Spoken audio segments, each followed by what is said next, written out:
उद्धार से पहले के जीवन के बारे में जो आप थे उसके बारे में वो बात कर रहा थोड़ा सा। तो कोई एकदम जोर जोर से पढ़िए रोमियो का 3 अध्याय 10 से 18। जैसा लिखा है कोई धर्मी नहीं। ये जोर है और जो और क्या? ठीक है। जैसा लिखा है कोई धर्मी नहीं, एक भी नहीं, कोई समझदार नहीं, कोई परमेश्वर का खोजने वाला नहीं। सब भटक गए हैं, सब के सब निकम्मे बन गए हैं, कोई भलाई करने वाला नहीं, एक भी नहीं। उनका गला खुली हुई कब्र है, उन्होंने अपनी जीभों से छल किया है। Okay 1 minute. हाँ 13 तक कोई धर्मी नहीं, एक भी नहीं। ओके कोई समझदार नहीं। इंसान जब पुरानी हालत था बिल्कुल समझ नहीं है उनके पास, ठीक है। कोई परमेश्वर को खोजने वाला नहीं। इस संसार में जितने भी लोग हैं आज उद्धार पाने से पहले कोई भी इंसान परमेश्वर को ढूंढने वाला नहीं था। समझ रहे? परमेश्वर इंसान को खोजता है और खोज खोज के आता है। अगर आपको मिला है और परमेश्वर ने आपका उद्धार दिया है तो आज आपका कर्तव्य है कि आप परमेश्वर को खोजें, ठीक है। फिर कहता सब भटक गए, सब के सब निकम्मे बन गए हैं, कोई भलाई करने वाला नहीं, एक भी नहीं। समझ रहे? कोई भलाई को भी ढूंढता नहीं, कोई भलाई करता नहीं, कोई समझदार नहीं, कोई खोजने वाला नहीं। अब आपकी शरीर पर ध्यान दीजिए। उनका गले के बारे में बात करता है। खुली हुई कब्र है, उन्होंने अपनी जीभ से छल किया। गले के बारे में बात किया, जीभ के बारे में बात की, छल किया। उनके होठ, सब होठों में सांपों का विष है, होठ के बारे में बात करें। उनके मुंह श्राप और कड़वाहट से भरा है। उनके पांव लहू बहाने को फुर्तीले हैं। उनके मार्गों में नाश और कलेश से। उन्होंने कुशल का मार्ग नहीं जाना। उनकी आंखों के सामने परमेश्वर का भय नहीं। 9 वचन। तो फिर क्या हुआ? क्या हम उनसे अच्छे हैं? कभी नहीं, क्योंकि हम यहूदियों और यूनानियों दोनों पर यह दोष लगा चुके हैं कि वे सब के सब पाप के बस में हैं। सब के सब, कोई भी ऐसा समझदार नहीं है, सब के सब पाप के बस में। तो इसीलिए जरूरी है कि हमको समझना कि हमारा जीवन कैसा था। हम नासमझ थे, हम परमेश्वर को कभी नहीं ढूंढा, हम संसार की रीति रिवाज, परंपरा, नैतिक विचारधाराओं में जीवन जी रहे थे। जो हमें अच्छा लगता वो हम करते थे। हर एक चीज़ हम देखते हैं, परमेश्वर दिखाया। आपका गला कैसा, आपका जीभ कैसा, आपका मुंह कैसा, आपकी आँख कैसा, आपकी हाथ कैसा, आपकी पैर कैसा, इस सारी चीज़ों को समझाया। देन आता है, ये हमारी हालत है। इस हालत में कौन आपको मदद करेगा? ऐसे हालात में कोई मदद करने वाला नहीं, कोई नहीं मदद करेगा। सब के सब वैसे ही है, कौन मदद करेगा? आज हर एक इंसान अपने फायदा खोजता है और फायदा ढूंढता है, करेक्ट? कोई किसी का मदद करने वाला नहीं। हर एक इंसान अपनी अपनी जगह पे सही है, पर परमेश्वर के बिना सही नहीं, करेक्ट? तो इसीलिए बहुत जरूरी है। अब जब आपको उद्धार मिल गया तो आपका जीवन कैसे होना चाहिए? सोचिए कि परमेश्वर कितना अद्भुत काम करता है। ओके, भजन संहिता 113 खोलिए। भजन संहिता 113। परमेश्वर किस तरह से लोगों को मदद करता देखिए, और कैसे ऊंचे स्थान पर लेकर आता है, किस तरह से काम करता है। भजन संहिता 113।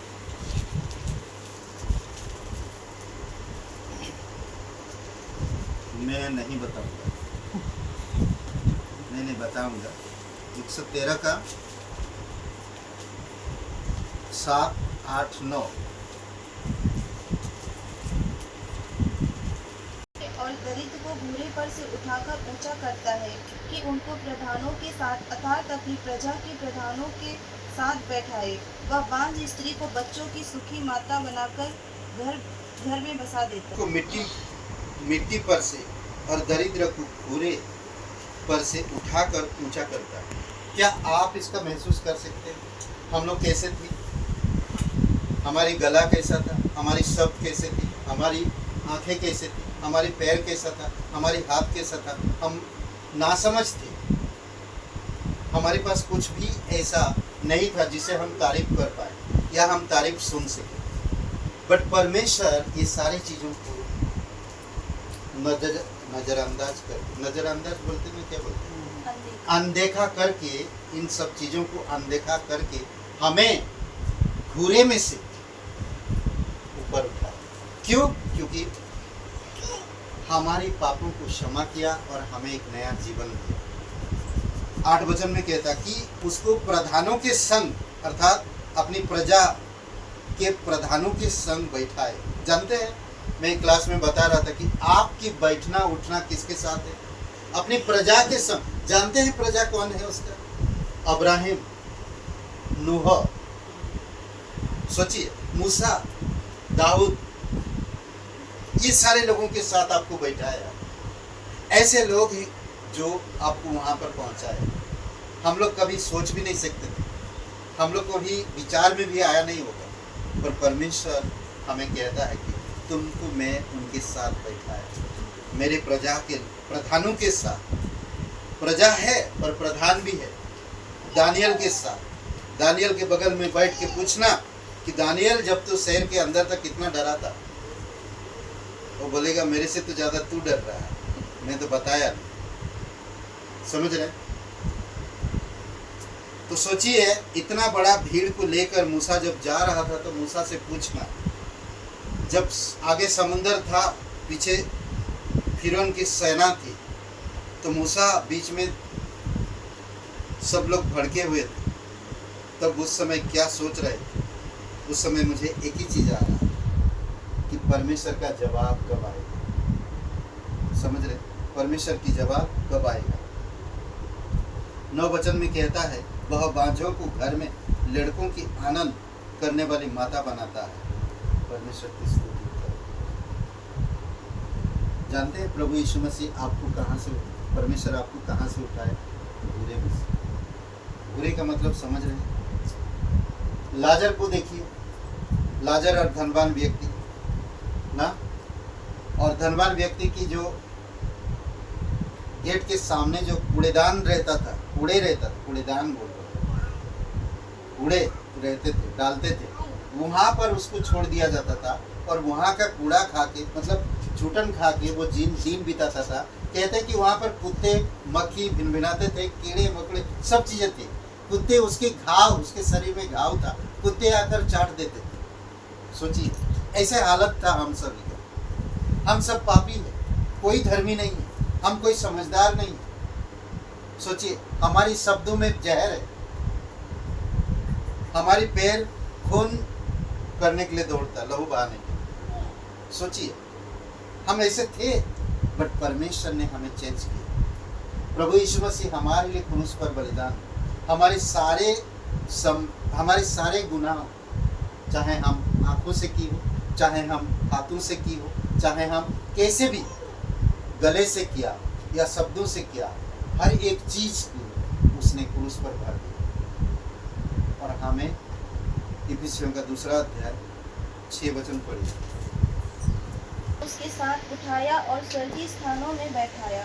ओके, उठाया और स्वर्गीय स्थानों पर बैठाया। कितने दुख की बात। हालेलुया, स्वर्गीय स्थानों में बैठा। Oh my Jesus, thank you. ऐसा चेहरा बना रहे हैं आप लोग, मुझे भी रोना है। खुशी मनाना चाहिए, आनंद मनाना चाहिए। मैं कूड़े में पड़ा हुआ था, पर परमेश्वर मुझे स्वर्गीय स्थानों पर बैठाया। यीशु मसीह पिता के दाहिने और विराजमान, और मैं उसके साथ दाहिने और विराजमान। यही समझकर आज जीवन जी, समझ रहे हैं? हालेलुया। परमेश्वर ने हमारे जीवन को अलग बनाया। हम अलग है संसार से, हम इस संसार के लोगों से बिल्कुल अलग हैं। इसीलिए बहुत जरूरी है आपको मुझे समझना। सोचिए, रूथ जैसे स्त्री सोचिए, नहीं, राहाब जैसा स्त्री, सोचिए, दाऊद जैसा एक लड़का। दाऊद क्या जानता था? कहते कि उसके होठों की लाली भी गया नहीं था और परमेश्वर उसको चुना। हट्टे कट्टे बलवान उसके भाई लोग थे, उनको नहीं चुना।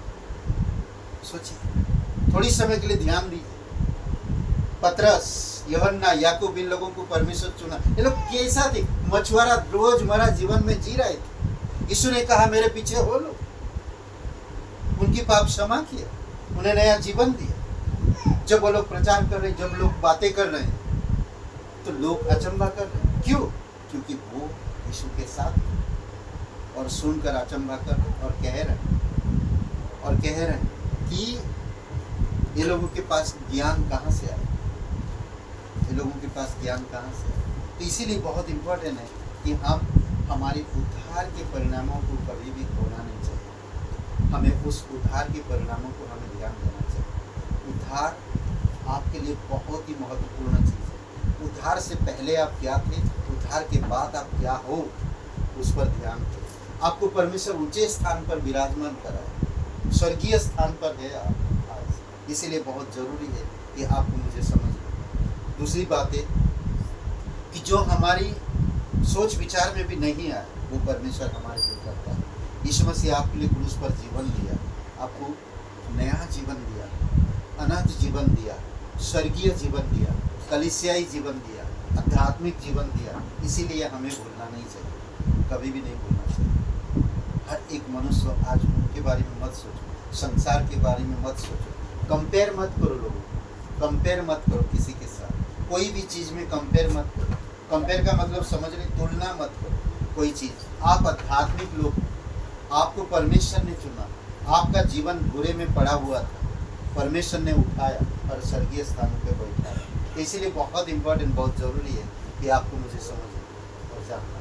उद्धार मिला है आपको, इस उद्धार को खो मत, इस उद्धार को थमे रहो।